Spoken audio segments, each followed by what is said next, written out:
en parlant de One Piece et de certains personnages, qui a le plus d'aura. Donc on parle pas de puissance, de force, etc.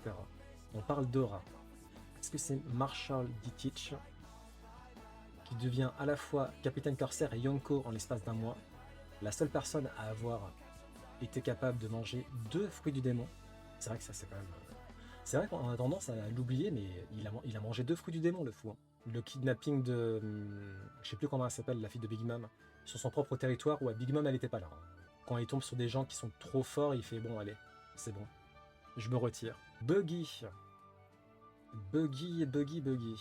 En fait, nous, vu qu'on connaît le versant du décor, il a pas vraiment d'aura, hein, c'est plus une fraude qu'autre chose.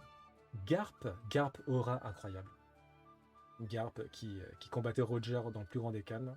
Alors Kaido, pour moi, hein, il a mal été... C'est pas qu'il a mal été traité dans l'arc de Wano, mais je trouvais que son traitement de Wano m'a pas convaincu, on va dire. Monkey D. Luffy. Bah en fait, en termes d'aura, c'est Luffy. On parle que d'aura, on parle pas de puissance. Hein.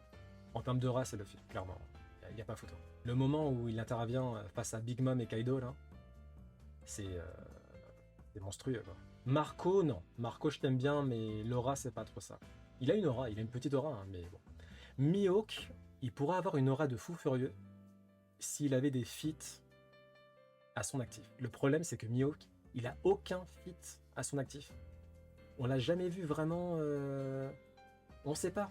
On sait qu'il est puissant, mais on l'a jamais vu vraiment vaincre des gros couteaux, quoi. Donc Mihawk, je suis désolé, mais pour l'instant, c'est de l'aura en surface, quoi. Alors Monkey D. Dragon, c'est un peu pareil que Mihawk, en vrai. On l'a jamais vu vraiment se battre, sérieusement.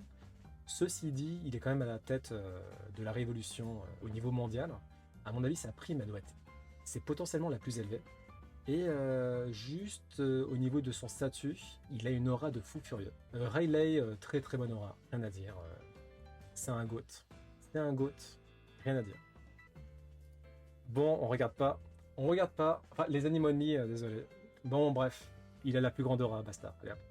Roger, alors allez, dans le top 3, potentiellement top 1, on verra. Sabo, non. Sabo, je l'aime bien, mais il a pas mal d'aura, mais non. Ace, pour le coup, il avait plus d'aura. Shanks, rien à dire. Potentiellement top 3 en termes d'aura. Newgate, pareil. En fait, j'arrête pas de dire top 3 depuis tout à l'heure, mais Newgate, pareil, hein. Franchement, c'est une aura de zinzin qu'il a. C'est l'égal de Roger, hein, on le rappelle. Hein.